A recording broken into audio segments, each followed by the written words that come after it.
Hello everyone, our topic is consumer protection. First we know that what is consumer. Consumers वो होते हैं जो goods and services को purchase करते हैं considerations के बदले में, not for the resale and commercial purpose. If consumer is subtracted from the market then nothing remains in the market. अगर consumers को market से निकाल दिया जाएगा तो market में कुछ बचेगा ही नहीं.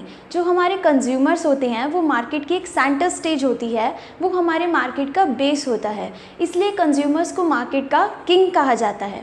कंज्यूमर्स को प्रोटेक्ट करना बहुत ज़रूरी है क्योंकि वो हमारे मार्केट के किंग होते हैं.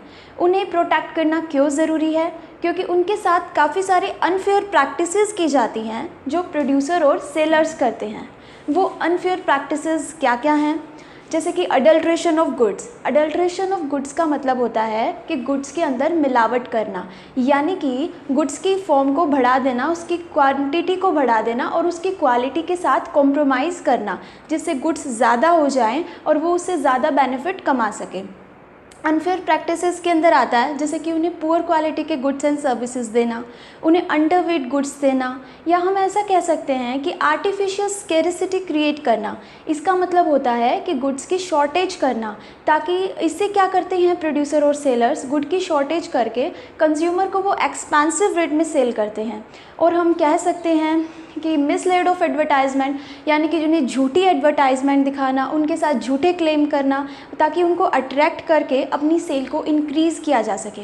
ऐसा प्रोड्यूसर और सेलर क्यों करते हैं? ताकि उनके प्रॉफिट तो बहुत ज़्यादा हो जाएं और उनकी सेल को इंक्रीज़ किया जा सके. इससे कंज्यूमर का एक्सप्लॉयटेशन होता है. सो इसीलिए कंज्यूमर को प्रोटेक्ट करना बहुत ही ज़रूरी है.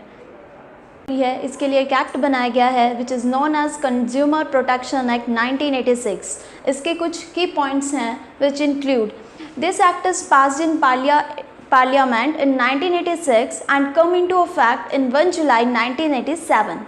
And the next point is it is extend whole of the India. ये जो प्रोटेक्शन एक्ट है ये पूरी इंडिया पर लागू होता है.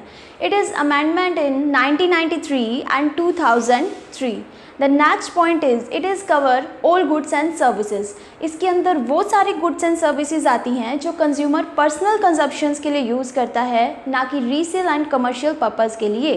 द नेक्स्ट पॉइंट इज़ ये एक्ट क्यों बनाया गया है? ताकि कंज्यूमर को प्रोटेक्ट किया जा सके, कंज्यूमर को अवेयर किया जा सके, उसको एनकरेज करने के लिए, ताकि वो अपने राइट्स को जान सके और उसके इंटरेस्ट को प्रोटेक्ट करने के लिए. अब इसके अंदर कुछ मेन पॉइंट्स आते हैं, वो हम डिस्कस करेंगे. कंज्यूमर प्रोटेक्शन एक्ट 1986 के अकॉर्डिंग कुछ की पॉइंट्स हैं, वो इस तरह से हैं. First one is coverage of items. Items means सारी goods and services.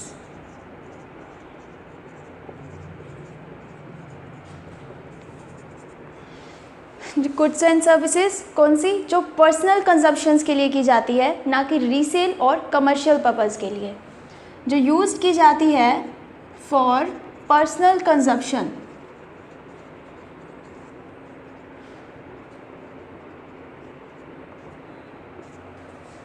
The next point is coverage of sectors. कौन कौन से सेक्टर्स इस एक्ट के अकॉर्डिंग आते हैं? वो सारे areas, for example private sector, public sector and cooperative sector.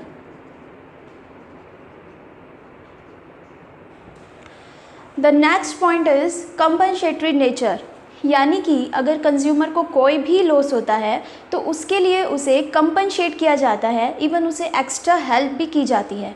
और उन सारी एक्टिविटीज़ को बैन किया जाता है जो कंज्यूमर के लिए रिस्क क्रिएट करते हैं. तो हम क्या कह सकते हैं? कंपनसेटरी नेचर मीन्स उन्हें कंपनसेशंस प्रोवाइड करना, provide compensation.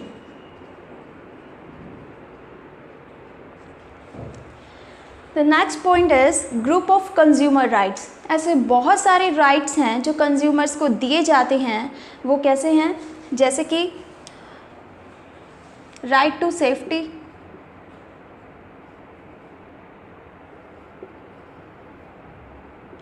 Seek redressal,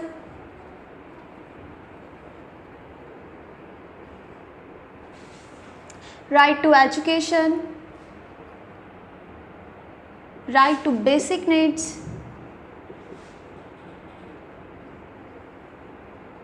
right to information. ऐसे बहुत सारे राइट्स हैं जो कंज्यूमर को ये एक्ट प्रोवाइड करता है, इसको हम बाद में डिस्कस करेंगे। तो ये हमारे कुछ राइट्स होते हैं। नेक्स्ट पॉइंट है अफेक्टिव सेफगार्ड्स। तो अफेक्टिव सेफगार्ड्स क्या होता है, यानी कि कंज्यूमर्स को सेफ्टी प्रोवाइड करवाना।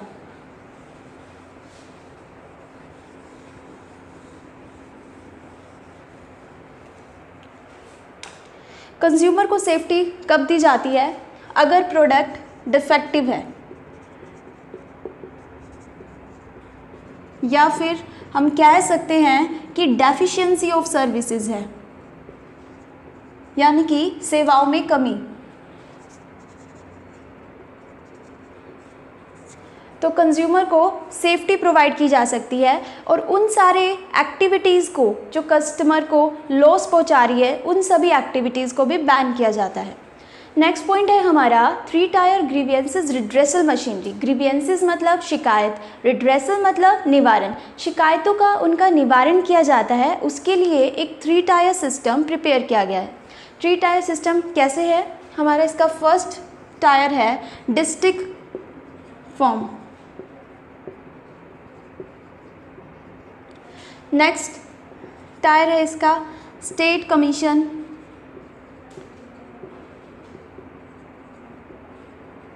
एंड नेक्स्ट टायर है इसका नेशनल कमीशन।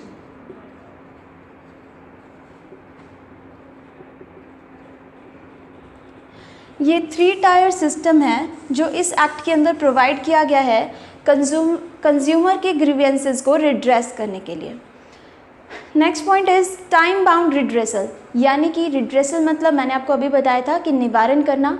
उनकी शिकायतों को निवारण करने के लिए एक टाइम पीरियड होता है, वो टाइम पीरियड कितना होता है, वो फिक्स होता है। कंज्यूमर प्रोटेक्शन काउंसिल्स, बहुत सारी काउंसिल्स ऐसी हैं जो कंज्यूमर को प्रोटेक्ट करती हैं, जो कंज्यूमर को हम कह सकते हैं कि अवेयर करती हैं, जो कंज्यूमर को एनकरेज करती है, जो कंज्यूमर को अवेयर करती हैं। ऐसे कुछ प्रोविज़न्स भी इस काउंसिल के अकॉर्डिंग कंज्यूमर्स को प्रोवाइड किए जाते हैं। तो ये हमारे कुछ की पॉइंट्स थे। अब हम इसके मेन प्रोविज़न्स के बारे में जानेंगे कि इस एक्ट की मेन प्रोविज़न क्या क्या हैं। कंज्यूमर प्रोटेक्शन एक्ट 1986 के अकॉर्डिंग कुछ मेन प्रोविज़न है। First one is meaning of consumer. Consumer means जो गुड्स एंड सर्विसेज को परचेज करते हैं,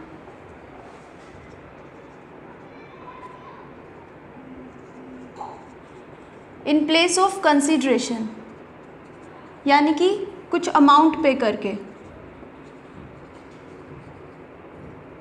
not for the resale and the commercial purpose. The next point is ground for complain. एक customer जो है वो बहुत कंप्लेन कर सकता है अगर उसके साथ कोई अनफेयर प्रैक्टिसेस की गई हों या उसके कोई डिफेक्टिव गुड्स उसे दिया गया हो। तो उसके अंदर भी कुछ की पॉइंट्स है वो हम देखते हैं। First one is unfair trade practices. Unfair trade practices का मतलब क्या होता है, यदि कोई ट्रेडर किसी भी कस्टमर के साथ कोई गलत तरीका अडॉप्ट करता है उसे एक्सेस प्रॉफिट चार्ज करने के लिए, उसे हम अनफेयर ट्रेड प्रैक्टिसेस बोलते हैं। फॉर एग्ज़ाम्पल, अगर कोई लॉन्च किया कोई भी गिफ्ट स्कीम,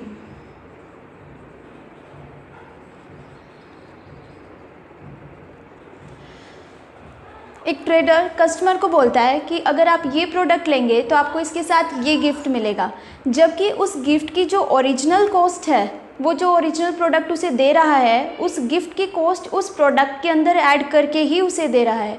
तो ये एक अनफेयर प्रैक्टिसेस है। कस्टमर को तो कहा जा रहा है कि आपको साथ इस प्रोडक्ट के साथ आपको एक गिफ्ट मिलेगा, लेकिन ऑलरेडी उसने ओरिजिनल प्रोडक्ट में ही उस गिफ्ट की कॉस्ट ऐड कर दी है। इसे हम बोलते हैं unfair trade practices. The next one is restrictive trade practices. Restrictive trade practices का मतलब क्या होता है, यदि कोई ट्रेडर किसी कंडीशंस के साथ कस्टमर को गुड्स सेल करता है तो उसे हम बोलते हैं restrictive trade practices. For example, जैसे कि एक ट्रेडर है, अगर वो कार सेल कर रहा है और वो कस्टमर को बोलता है कि अगर आप कार परचेज़ करना चाहते हैं तो आपको इंश्योरेंस पॉलिसी को भी परचेज़ करना होगा। दूसरा हम देख सकते हैं कि अगर कोई गैस एजेंसी है वो आपको तभी गैस कनेक्शन देगी जब आप गैस स्टोव लेते हैं। तो इस तरह से हम कह सकते हैं कि कुछ रेस्ट्रिक्टिव ट्रेड प्रैक्टिसेस जो कस्टमर के साथ की जाती हैं उसके लिए भी कस्टमर कंप्लेन कर सकता है। Next one is defective goods. बहुत सारे ऐसे डिफेक्टिव गुड्स होते हैं जो कस्टमर्स को दिए जाते हैं, जैसे कि अगर एक ट्रेडर कहता है कि आपका जो ये प्रोडक्ट है इसके अंदर इतना ग्राम मटेरियल है, लेकिन वो उसकी ओरिजिनल क्वांटिटी से कम निकलता है, या जो भी है वो अपना उसको छुपा रहा है, जो भी डिफेक्ट है, तो कुछ डिफेक्टिव गुड्स कस्टमर को सेल कर दिए जाते हैं जिसकी वजह से कस्टमर कंप्लेन कर सकता है। डिफेक्टिव कैसे कैसे हो सकता है? उसकी क्वालिटी वो नहीं है जो सेलर ने कंज्यूमर को बताई थी, उसकी क्वांटिटी वो नहीं है। जैसा कि अभी मैंने आपको एग्जांपल दिया कि अगर वो कहता है कि एक पैकेट है उसमें इतना 100 ग्राम है, लेकिन एक्चुअली में अगर हम उसको देखते हैं तो वो 80 ग्राम उसके अंदर मटेरियल निकलता है, तो हम कह सकते हैं कि ये डिफेक्टिव गुड्स है। The next one is deficiency of services. Deficiency मतलब कमी और सर्विसेज मतलब सेवाएं, यानी कि सेवाओं में कमी देना। हम इसका कुछ एग्जांपल ले सकते हैं, जैसे कि अननेसेसरी डिले करना,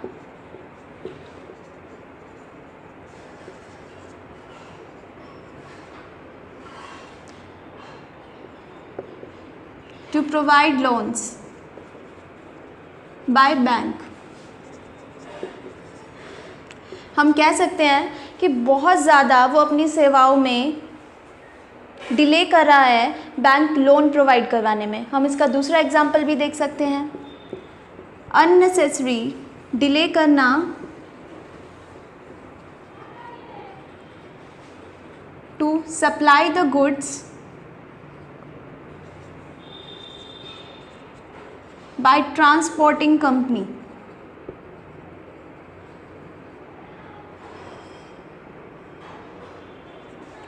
तो ये इसके कुछ बेसिक एग्जाम्पल हैं, यानी कि ये जो लोग हैं, यानी कि ये अपनी जो सर्विसेज प्रोवाइड करवा रहे हैं इन्हें काफ़ी डिले कर रहे हैं, जिसकी वजह से कंज्यूमर कंप्लेन कर सकता है। हम एक बेसिक एग्जांपल और भी ले सकते हैं, अगर इंश्योरेंस कंपनी है वो हमें क्लेम्स देने में काफ़ी अननेसेसरी डिले कर रही है, तो वो भी इसका ही एक एग्जांपल है। इसे हम कह सकते हैं डेफिशिएंसी ऑफ सर्विसेज। इन सारी सर्विसेज की डेफिशिएंसीज़ की वजह से कस्टमर कंप्लेन कर सकता है। नेक्स्ट पॉइंट है excessive charging of prices. Excessive charging of prices का मतलब क्या होता है?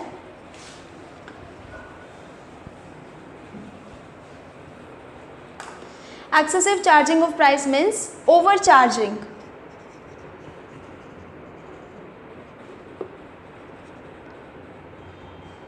ओवर चार्जिंग ऑफ प्राइसेस यानी कि अगर आपका एमआरपी है एक प्रोडक्ट का वो 200 है और सेलर आपसे 500 अगर ले रहा है, तो इसे हम बोलते हैं कि ओवर चार्जिंग ऑफ प्राइस। वो कैसे हो सकता है?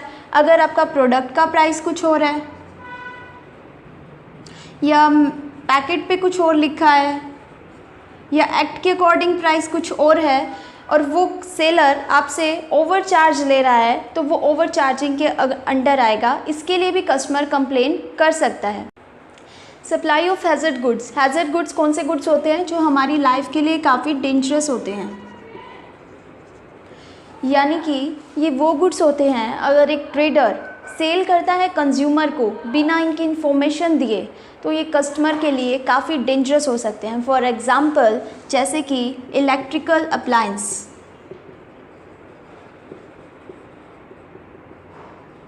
या हम बोल सकते हैं प्रेशर कुकर, या हम एक और एग्जांपल ले सकते हैं कुकिंग गैस। यदि सेलर कस्टमर को ये हैज़र्ड गुड्स सेल करता है बिना इन्फॉर्मेशन दिए, तो कस्टमर इनकी कंप्लेन कर सकता है। तो इसीलिए सेलर्स को इनकी इन्फॉर्मेशन कस्टमर्स को प्रोवाइड करवानी चाहिए।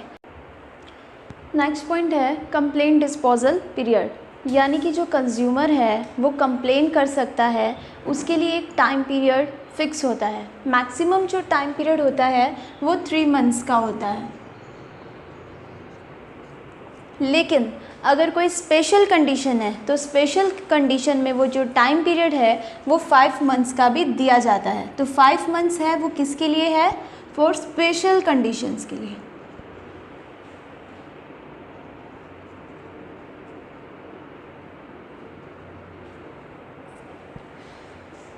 नेक्स्ट पॉइंट है हु कैन फाइल कंप्लेन, कौन कौन फाइल कंप्लेन कर सकता है। तो कौन कौन कर सकता है, एक तो कंज्यूमर, दूसरा है registered association of consumer,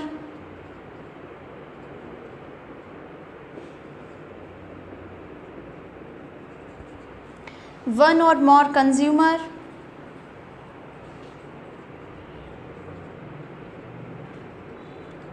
state government and central government. ये सभी वो हैं जो फाइल कंप्लेन कर सकते हैं। हमारा नेक्स्ट पॉइंट क्या कहता है, against whom can complain be filed, यानी कि किसके अगेंस्ट हम फाइल कंप्लेन करेंगे वो हम ऑलरेडी डिस्कस कर चुके हैं। अगर हमारा गुड डिफेक्टिव होता है, फॉर डिफेक्टिव गुड्स के लिए, या डेफिशिएंसी पाई जाती है अगर हमारी सर्विसेज में, या हम बोल सकते हैं कि अगर हमें हैजर्ड्स गुड्स सेल किए गए हों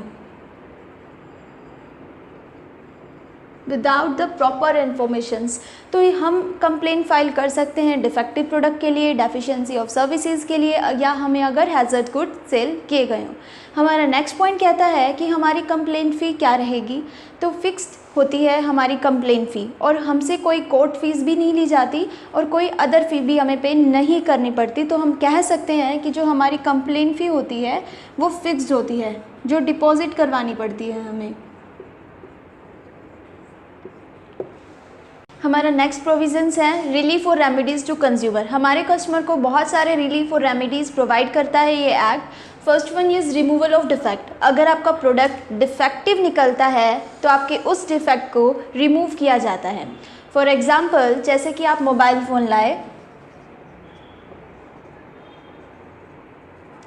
आपने मोबाइल फ़ोन लिया और उसका जब आपने वो यूज़ किया तो आपने देखा कि उसका टच काम नहीं कर रहा, या फ़ोन बहुत ज़्यादा स्टार्टिंग में ही हैंग हो रहा है, तो इसका मतलब वो प्रोडक्ट डिफेक्टिव है, तो उस डिफ़ेक्ट को रिमूव किया जाना चाहिए। अगर वो डिफ़ेक्ट रिमूव नहीं किया जाता तो उस गुड को रिप्लेस किया जाना चाहिए। रिप्लेसमेंट ऑफ गुड्स में यही कहा जाता है कि अगर आपका प्रोडक्ट डिफेक्टिव निकलता है तो न्यू नॉन डिफेक्टिव प्रोडक्ट से उस प्रोडक्ट को रिप्लेस किया जाता है। अगर आपका जो मोबाइल फ़ोन है, अगर हम उसको रिप्लेस भी नहीं किया जाता तो आपको उसका प्राइस रिफ़ंड किया जाना चाहिए। अगर आपको प्राइस रिफ़ंड किया जा रहा है तो आपको ये भी देखना पड़ेगा वो एक एडिक्वेट कॉस्ट है या नहीं। यानी कि हम देख सकते हैं, जैसे फॉर एग्ज़ाम्पल आपने मोबाइल फ़ोन 25,000 रुपीज़ का परचेज़ किया। अब जो सेलर है अगर वो आपको 10,000 रुपीज़ रिफ़ंड कर रहा है, यानी कि वो आपको पेमेंट कर रहा है, तो ये एक एडिक्वेट कॉस्ट नहीं है। ज़्यादा से ज़्यादा वो आपको 24,000 रिफ़ंड कर सकता है, लेकिन इससे ज़्यादा मतलब ज़्यादा कम वो आपको पेमेंट नहीं कर सकता, तो उसे एक प्रॉपर कॉस्ट की ही आपको पेमेंट करनी पड़ेगी।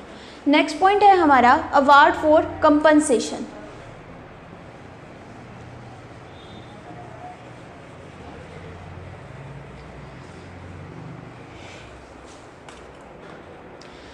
कंपनसेशन मतलब कि अगर आपको किसी भी गुड्स की वजह से कोई भी लॉस हुआ है, वो लॉस आपका फिज़िकल लॉस भी हो सकता है,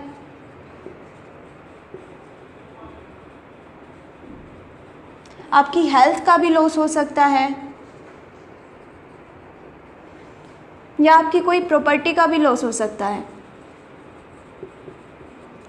अगर आपको कोई भी लॉस होता है तो उसके लिए आपको कंपनसेशन प्रोवाइड किया जाता है, जो कि आपको काफ़ी एक्स्ट्रा हेल्प प्रोवाइड करता है। अगर कुछ ऐसा है जो एक्टिविटीज़ कस्टमर्स के लिए रिस्क क्रिएट कर रही है, उन सभी एक्टिविटीज़ पर भी बैन किया जाना चाहिए। नेक्स्ट पॉइंट है removal of deficiency of services. Deficiency of services means जो अननेसेसरी डिले करती हैं आपको सर्विसेज प्रोवाइड करवाने में। फॉर एग्जांपल, जैसे कि ट्रांसपोर्टिंग कंपनी है, वो आपको गुड्स बहुत लेट सप्लाई कर रही हैं, या जैसे बैंक आपको लोन बहुत लेट दे रहा है, या इंश्योरेंस कंपनी आपके क्लेम्स प्रोवाइड करवाने में काफ़ी टाइम लगा रही है, तो इन सर्विसेज की डेफिशिएंसीज़ को भी रिमूव किया जाना चाहिए। Next one is discontinue of unfair trade practices. Unfair trade practices काफ़ी तरह की होती हैं, जैसे मैंने बताया था आपको। कि मिसलीड एडवर्टाइजमेंट, झूठी एडवर्टाइजमेंट्स दिखाना या कोई ऐसा गलत तरीका अडॉप्ट करना जिससे सेलर एक्सेस प्रॉफिट चार्ज कर सकता है, या हम कह सकते हैं कि आर्टिफिशियल स्केरिसिटी क्रिएट करना। तो ऐसी अनफेयर ट्रेड प्रैक्टिसेस को भी डिसकंटिन्यू किया जाना चाहिए। Next one is stopping the sale of hazard goods. Hazard goods कौन से होते हैं? जो डेंजरस होते हैं हमारी लाइफ के लिए, हमारी हेल्थ के लिए और हमारी प्रॉपर्टी के लिए। तो उन हैज़र्ड गुड की सेल को हमें स्टॉप करना चाहिए। फॉर एग्ज़ाम्पल हम मैगी को लेके चलते हैं। अभी हमने देखा था कुछ समय पहले जब मैगी थी तो उसमें बहुत ज़्यादा लीड और MSG पाया गया था, जिसकी वजह से उसकी सेल को स्टॉप कर दिया गया था। और withdrawal of the hazard goods from market का मतलब है हम इसमें मैगी का ये एग्जांपल लेके चलेंगे तो उस जितनी भी मैगी थी वो सारी कंपनी ने मार्केट से विड्रॉ कर ली थी। तो ये हमारी कुछ रिलीफ और रेमेडीज़ हैं जो कस्टमर्स को ये एक्ट प्रोवाइड करता है। ये हमारे कुछ मेन प्रोविज़न्स थे कंज्यूमर प्रोटेक्शन एक्ट के। आज हमने देखा कि कंज्यूमर क्या होता है, कंज्यूमर को प्रोटेक्ट करना क्यों ज़रूरी है, क्या उनके साथ अनफेयर प्रैक्टिसेस की जाती हैं, इस एक्ट के अंदर कौन से की पॉइंट्स हैं और कौन से मेन प्रोविज़न हैं। हमारा नेक्स्ट टॉपिक होगा कि हमारे कंज्यूमर की राइट्स और उसकी रिस्पॉन्सिबिलिटीज़ क्या हैं। At last, please share the video and like the video.